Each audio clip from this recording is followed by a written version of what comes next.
ଇରେ ହଁ ମୁଁ ଜିଟିପିଟି ମହାନ୍ତି ତମ ଭାଇ। ଆଚ୍ଛା ଆଚ୍ଛା ତମେ ମୋର କେଉଁ ପ୍ରକାର ଭଉଣୀ?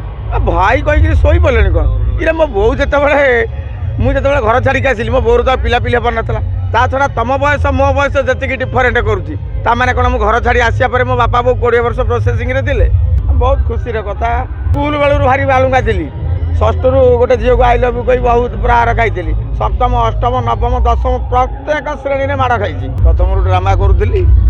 ଏ ବର୍ଷ ପ୍ରଥମ ଥର ପାଇଁ ସତ୍ୟବାବୁଙ୍କର ସାଇବାବାଙ୍କର ଆଶୀର୍ବାଦରେ ପାଦ ଦେଇଛି ରଙ୍ଗମହଲ ପରିବାରରେ। ଯେଉଁ ରଙ୍ଗମହଲ ପରିବାର କି ଏ ବର୍ଷ ଯାତ୍ରା ଜଗତରେ ନମ୍ବର 1ରେ ଅଛି। ସାର୍ ପ୍ରଣାମ। ଆଉ ଏଇ ତ କଥା ପରିଚୟ ଆଉ।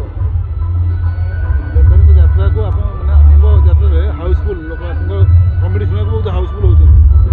ହାଉସଫୁଲ୍ ହଁ ପ୍ରକୃତରେ ହାଉସଫୁଲ୍ ଦିନ 10ଟା ସୁଦ୍ଧା ହାଉସଫୁଲ୍ ହେଇଯାଉଛି। ପ୍ରକୃତ କଥା ନାଟକର ଲେଖା ନାଟକର ନିର୍ଦ୍ଦେଶନା ଏବଂ କଳାକାରମାନଙ୍କର ଉଚ୍ଚକୋଟୀର ପ୍ରଦର୍ଶନ ଦ୍ୱାରା ଲୋକମାନଙ୍କର ଦ୍ୱାରା ପ୍ରଶଂସିତ ହେବାରୁ ଲୋକମାନଙ୍କର ଆହୁ ପ୍ରବଳ ମାତ୍ରାରେ ଭିଡ଼। ଏଥିପାଇଁ ହାଉସଫୁଲ୍ ଯାଉଛି। ଆଜ୍ଞା ଆପଣ ବର୍ଷେ ଭିତରେ ଇନଷ୍ଟାଗ୍ରାମର ସେଠି ଯାତ୍ରାରେ ହିଟ୍ ହେଇଗଲେ। ଆଜ୍ଞା ବର୍ଷେ ଭିତରେ ହିଟ୍ ହେଇଗଲେ 26-27 ସତ୍ୟବାବୁଙ୍କ ପାଖରେ କୋଉଠି? ଆଜ୍ଞା ଆଜ୍ଞା କ'ଣ କହିବେ ଆପଣ ବର୍ଷେ ଭିତରେ କ'ଣ ଶିଖିଲେ ମାନେ ଯାତ୍ରା ବଡ଼ ଯାତ୍ରା ପାର୍ଟି?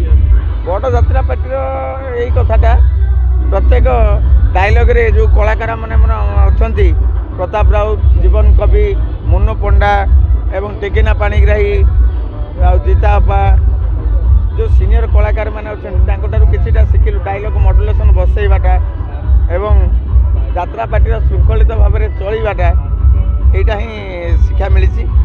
ଭଲ ସବୁଠାରୁ ଭଲ ଲାଗୁଛି ପରିବାରଟା। ରଙ୍ଗମହଲ ପରିବାର ଯାହା ଆଶା ଥିଲା ତାଠାରୁ ଆହୁରି ଭଲ। ଡ୍ରାମା କରୁଥିଲେ ଆଜ୍ଞା ଯାତ୍ରା କଲେ ଆପଣଙ୍କ ଫ୍ୟାନ୍ ମାନେ ଡ୍ରାମା ଦର୍ଶକ ବି ଆପଣଙ୍କୁ ଖଣ୍ଡଗିରି ଆପଣଙ୍କ ଲାଗିତ ଯାହା ସହ ଡ୍ରାମା କରୁଥିଲେ ଆଜି ଆପଣ ଫଟୋ ଉଠାଉଛନ୍ତି।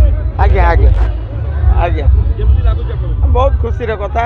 ନିଜ ଭିତରେ ଗର୍ବ ତ ନାହିଁ, ବହୁତ ଉତ୍କଣ୍ଠା ଯେ ମୋ ଯେଉଁ ଭାଇମାନଙ୍କ ସାଙ୍ଗରେ ଡ୍ରାମା କରୁଥିଲି ଗ୍ରାମାଞ୍ଚଳରେ ସେଇ ଭାଇମାନେ ଆଜି ଖଣ୍ଡଗିରି ଆସିକିରି ମୋ ସହିତ ଜବରଦସ୍ତି ଭାବରେ ଫଟୋ ଉଠାଉଛନ୍ତି, ସେଲ୍ଫି ନେଉଛନ୍ତି। ଏଇଟା ଆଉ କ'ଣ, ଏ ତ ବଡ଼ ଗର୍ବର କଥା।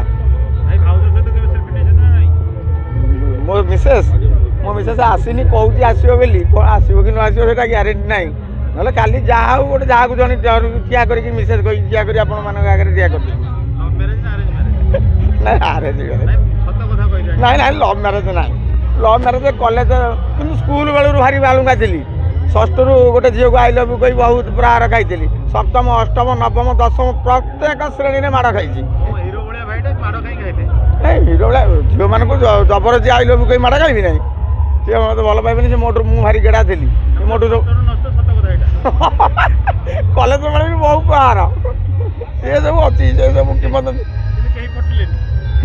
ସିଏ ନୁହଁ ଭାଇ। ସେ ବେକାର ସେ ସବୁ ମୋଠୁ ଡେଙ୍ଗା ବୋଇଲେ।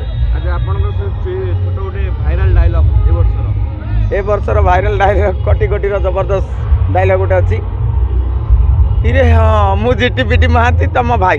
ଆଚ୍ଛା ଆଚ୍ଛା ତମେ ମୋର କେଉଁ ପ୍ରକାର ଭଉଣୀ? ଭାଇ କହିକିରି ଶୋଇପଡ଼ିଲେଣି କ'ଣ?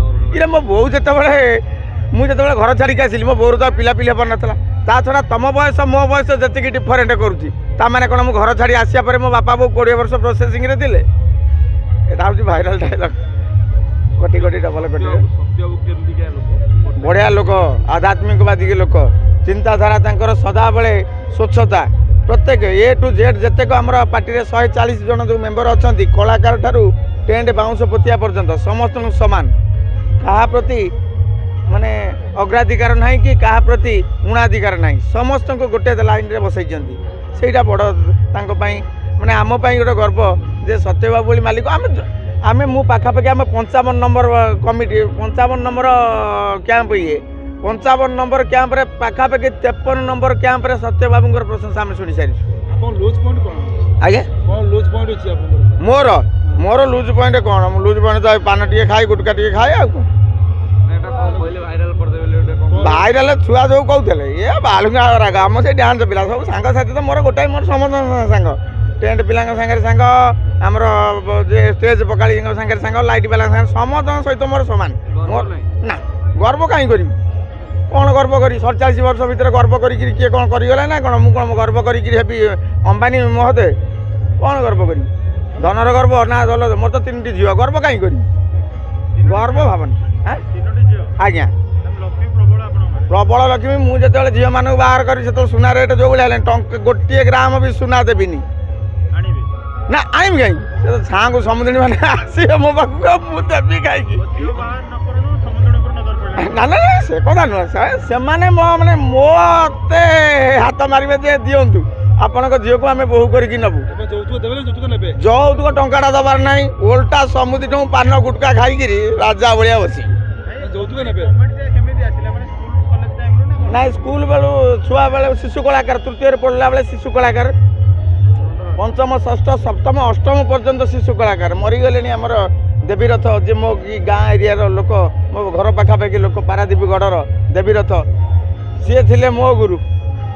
କିନ୍ତୁ ଏମିତି ସମୟ ପଡ଼ିଲା ଇଷ୍ଟର୍ଣ୍ଣରେ ମୁଁ ଆସିଷ୍ଟାଣ୍ଟ ମାନେ ସହ ନିର୍ଦ୍ଦେଶକ ହିସାବରେ ତାଙ୍କୁ ନିର୍ଦ୍ଦେଶନା ଦେଲି। ସେଇଟା ମୋର ବଡ଼ ଭାଗ୍ୟର କଥା।